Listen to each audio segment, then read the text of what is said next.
It's no secret that the Kingdom Hearts series is prone to strange and bizarre writing, but while it can be slightly cringy and weird, for the most part, the writing isn't bad, it's just different. Most people would not say that Kingdom Hearts 2 has bad writing, for instance, but rather, it tells a good story with compelling characters and the occasional weird, cringy moment, but altogether, it creates a wholesome plot with maybe like 10% strange lines or moments. But Birth by Sleep is a Kingdom Hearts game pushed to the max, with people being much more mixed on this game's writing. Some swear by it, and others feel the writing is way too Nomura-y.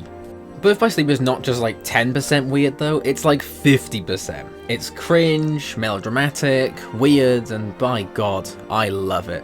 I've been replaying the game recently, and I still love it. Nothing has changed. I love the writing and the plot more than anything else, and I truly feel that behind all of the bad writing in the game is some of the best and most unique storytelling in any video game. So, let me explain why I think Birth by Sleep is so unique and different compared to anything else, not only in the Kingdom Hearts series, but in the entire gaming market. First off, let's start with some criticisms of the writing and storytelling. This game has some of the worst dialogue in the series, and I'm not really going to defend it that much, but it's mostly at the beginning of the game. They desperately try and force a relationship between these three characters, even when it's so desperate and uncomfortable, and honestly, they kind of act out of character at the start of this game. Terra and Ven aren't so bad, but the "I'll tell you when you're older" line is a bit weird. You'll find out someday, I'm sure. I want to know now. You're too young to know now. How old is Ventus meant to be anyway? But it's Aqua which is the bad one. You two would make the weirdest brothers. What the hell kind of writing is that? And looking at the stars saying, together, always. What, what is this dialogue? Together. Always. It almost comes out of character for Aqua, who's pretty authoritative and commanding, but also very caring, but this intro makes her more feminine than KH1 Kairi at the beginning of that game. Nothing wrong of course with feminine characters, but it's the switch up which is the problem here. I'm guessing this was done to highlight how she changes after her title of Keyblade Master, but I don't know. The other main story criticisms tend to be a rush plot with the free paths, and the line delivery being pretty weird on time, especially from Terra, but I'll touch on these later. I learned that you don't always have to bend the rules to reach your goals. Oh. All this time, I've been staring into the darkness. But What the fuck? that doesn't mean I have to jump in.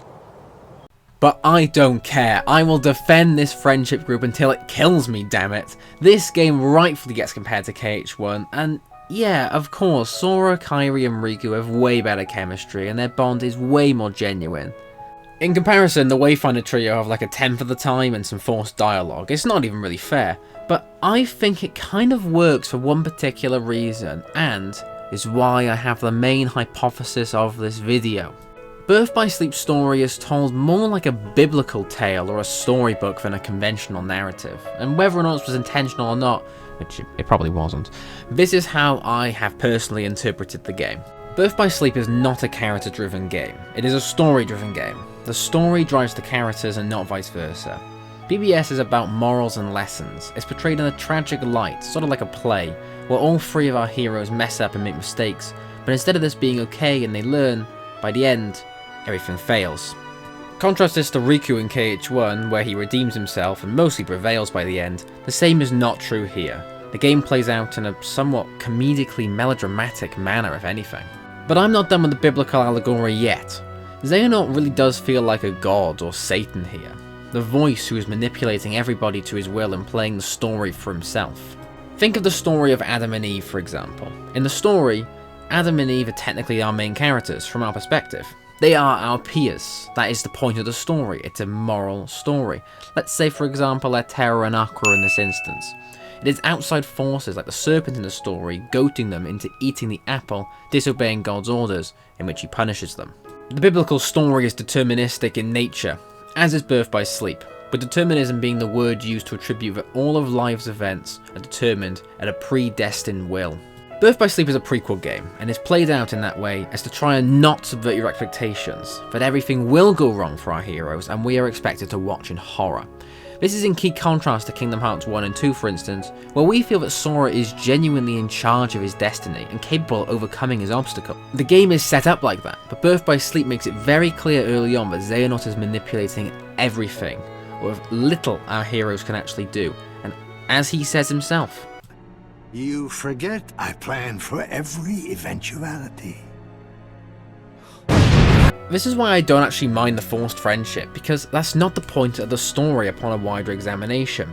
If we were reading this story from a book for instance, the knowledge that these three were best friends would likely be enough already, because the point of the story is about the friendship's collapse, not the formation. And in fairness to Nomura's writing, this line is spelt out quite early on at the beginning of the game. That would be the last night we ever spent beneath the same stars. This line spells out exactly what this game is about. Separation. And this is why I love this trio, because this game does not play favourites with their mistakes. Let's start with Terra. Terra is easily manipulated. Ignorant of his master and friends and willing to sacrifice everything to somebody he barely knows just to smooth his ego. And psychologically, I think Terra is a wonderfully written character. Xehanort takes him in at his lowest point and feeds him exactly what he wants to hear and when, with a particular favourite point for me being after the big falling out in Radiant Garden, in which he calls Terra Master Terra. It's incredibly transparent in that moment, but that's all Terra wants to hear. That's all he has ever wanted to hear. He addresses Ericus later in the game as his father, and this desperate approval seeking from a father-like authority figure is what he desperately craves. It's not power Terra wants, it's acceptance and love. Terra is not a badly written character. He's a broken man who's been trained to only care about one thing and one thing only, to be a Keyblade master. When he fails it's obviously devastating for him, and may I keep in mind, Ericus is kind of a dick to him, lecturing about failing to keep the darkness in check, instead of accepting who he is and what power he might have. Ericus does not want Terra to grow by himself, but instead he wants Terra to mirror himself. Whether from a place of narcissism or concern for genuine darkness, Terra is guided to understand he succeeds only when he mirrors his mentor. And who mirrors Terra? Yeah, you guessed it, it's Xehanort. Aqua, on the other hand, is the exact opposite of Terra. She is the perfect ideal pupil to Ericus and mirrors his everything. This is even symbolically seen when she wields his Keyblade in later Kingdom Hearts entries. I see a lot of people often say that Aqua is the main character of Birth by Sleep and that she does the least wrong objectively, but I think most people are missing the point. Aqua is just as guilty as her friends and mentor. She belittles her friends and does seem to have an unapologetic trust for authority. Birth by Sleep would be a very different game if she stopped to try and see how Terra feels, but Ericus puts the doubt in her mind very early on not to trust him and to spy on him. Aqua is, in my opinion, the main reason why Terra goes down a dark path. Not only does Terra lose the respect of his mentor and even himself, but most of all, he loses the respect of his #1 peer. Aqua is also really dismissive to Ventus, treating him like a helpless baby who can barely wield a Keyblade, and not valuing his contributions or skills at all, once again pushing her friends away thinking that she knows best, and this is simply done because Ericus ordered her to bring him home. Basically what I'm saying is Ericus is the main antagonist of Birth by Sleep probably. While understandable as to why she chooses to be like this, she makes mistakes, as does Terra and as does Ventus, no matter her intentions. That's the beauty of Birth by Sleep's story. It's not really about light and darkness or good and evil, like maybe Kingdom Hearts 1, but instead it's about friends realistically falling out with each other. Aqua represents Terra's opposite in multiple ways, and most importantly in her similar deference on authority, but to Ericus instead of Xehanort. Interestingly, both characters seem to be quite gullible. While Terra is more transparent, Aqua is ready to believe authority quicker than most people would. Both characters' respect for authority leads them to act cold and dismissive to others, where they tend to be snappy and want to leave the various Disney worlds as quickly as possible, not respecting the people there. Unless it's the Grand Councilwoman from Deep Space, in which Aqua loves herself an authority figure to boss her around. I'll touch on the endings a bit later, but Aqua's path shows what can happen in real life, obviously without the anime body possession of course, that of losing your friendships over a change in priorities. Many people neglect friendships in the real world for one reason or another. Usually jobs and careers take over, and Aqua is no different in this way weirdly enough, being a Keyblade master. But in the end, it feels oddly fitting that the woman who always believed that she was right loses not just her friends, who she pushed away, but also her master, leaving her to realise her ideology has ruined her life. I'm not saying she deserved any of this by the way, simply that it shows how realistic bad decision making can have devastating consequences. In Kingdom Hearts 1, for example, what mistakes does Sora make? Not much. I guess he might meddle a bit in other worlds, but the hero's journey is much more typical. But he drives himself, so he's allowed to make those silly decisions and still bounce back. I love in KH2 where Sora holds no grudge against Riku and he's just happy he's back. It shows in both characters that what mattered to them was their friendship and their bond, not strength. Sora allows Riku to accept his power, and in turn, Riku learns to accept his difference with his friend and use his darkness for good. I don't think I have to spell out how Aqua differs from Sora here. She's judgmental, rude, and dismissive to her friend's difference. Basically, what I'm saying is Aqua would canonically tell someone with depression to kill themselves. Not really, but she'd think it. The difference in these two is actually driven by their upbringings. Sora, Riku, and Kairi had an upbringing which was relaxing and fun on Destiny Islands, while Terra and Aqua are raised to fight, compete, and obey. It's no wonder why their communication skills suffer, and why they prioritize strength and duty and authority over their bonds. Even if they might be just as strong as the Destiny Island trio, they just can't represent it in the same way because they don't know how. Finally, we'll touch on Ventus, but I admit, there is the least to stay here. Ventus is our Sora of the game. Unlike the other two, he enjoys the world, and as he puts it, just wants to make friends. Poor kid. How come you're here? I'm just trying to make some friends. Well, hey, you've done that already. Ven represents Sora in multiple ways, however. Mainly his neutrality towards authority. He neither defers or fights authority, instead treating authorities as important, but not everything to think of. He wasn't raised with the expectation of being a Keyblade master like Terra and Aqua, and views making and maintaining friendships as more important. His greatest accomplishment, I'm sure he would say at the start of Birth by Sleep, would be his friends, but Terra and Aqua might say that it would be their skills or future titles which was more important to them. Ventus is clearly the most naive and transparently hurt by the infighting between the group, and while he makes some mistakes, he generally is more of a helpless observer within the whole situation. Ven's refusal to go home is a mistake on his end, but generally, Ven represents a moral equal between Aqua's obnoxious heroism and Terra's greed for acceptance, no matter the cost. This makes Ven have the most normal character arc, which really does feel like a typical JRPG coming-of-age story. It's why I generally would recommend Ventus first for new players personally before Terra, but I digress. Unlike Terra and Aqua, who feel like they actively regress throughout the story, Ven grows up and learns of his fate and truly stands toe-to-toe with both his friends by the end, especially when he accepts who he is and becomes the bigger man. I always love these two lines at the end of Birth by Sleep, in both Ven and Aqua's path, where Aqua asserts that Terra will overcome his darkness. Terra will prove to you he's stronger! And Ventus asserts that his friends are his power. I've become a part of their heart, just as they become a part of mine. My friends are my power, and I'm theirs! Now I would love to hear your opinion on these scenes, but I always felt that Aqua doesn't really mean this line, and instead, she's saying it more wishingly than believing it, while Ven feels like he truly would do anything for his friends, and he truly believes in them. He holds no grudge against Terra in particular for killing his master, while it could be argued that Aqua still does in this moment.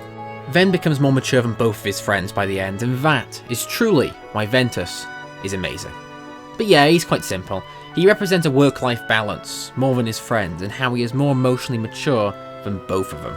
I would talk now about Vanitas, but I'm not sure there's much I can say narratively in this video. He is the personification of darkness, and I'm sure you can think of some biblical allegory here, but I'm not sure that he's that important to the video, except that I really love this line.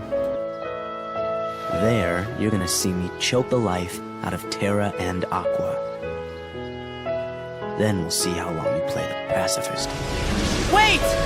One thing I love about Ven, though, as well, is his attitudes in the Disney worlds. As I alluded to prior, Terra and Aqua are not really bothered about making friends with Snow White and Peter Pan and whoever, but Ventus is. This harpens back to his Sora similarity, but it also shows that, like Sora, Ven wants to grow and learn from others, viewing himself as their equal. It's clear that Aqua and Terra only really respect those above or equal to them in these worlds, and feel overall a bit cold to everyone else.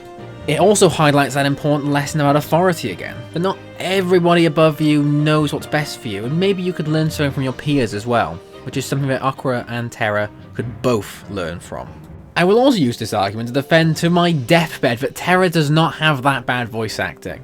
He sounds bored because in the canon, he is kind of bored. Although, I know I'm defending what really shouldn't be defended, but at least it feels appropriate enough. If Ven had bad voice acting, it would feel a lot more complicated to defend.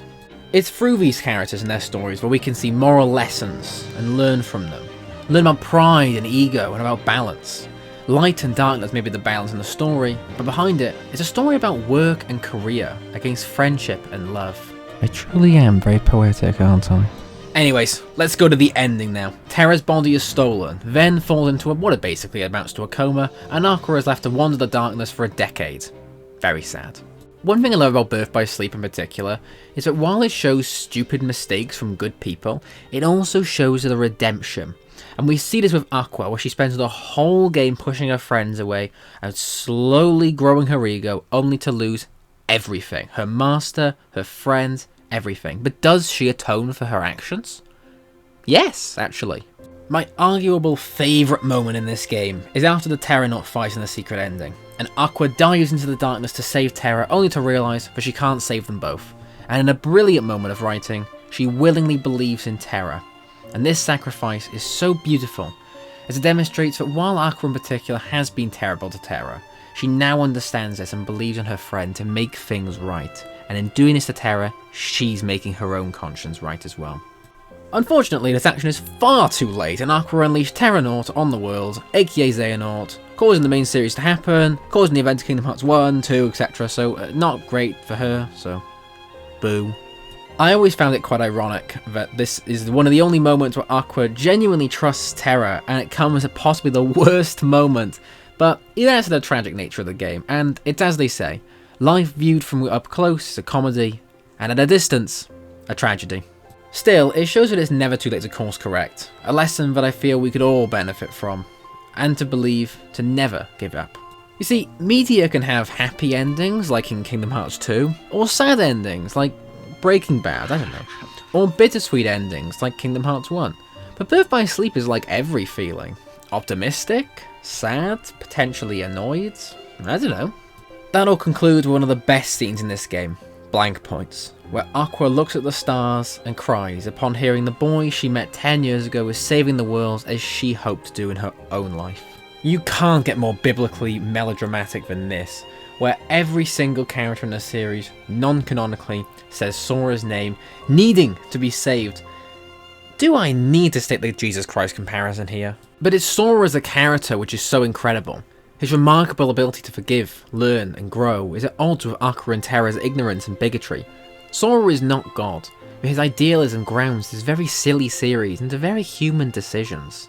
Aqua and Terra are flawed, and make many mistakes due to their likely strict upbringing and forced competitiveness and authority above everything else. Their mistakes make sense, and Sora's relaxed, childlike upbringing brings out the best in him. Sora is a guy like anyone. He is not special, but his ordinariness makes him unique and makes him exceptional. And I think that the ending of Birth by Sleep highlights this perfectly, that anyone can make mistakes, but it takes someone bigger and greater to help and rise above it all to be truly wonderful. So therefore, I leave this video documenting my love for this storytelling, and while a flawed game with flawed writing and with some very questionable moments, I still think that Birth by Sleep has many lessons that I seldom see in other media, and especially not in the other Kingdom Hearts games, even though I still love them. So, yeah. But thank you all for watching, and God bless you.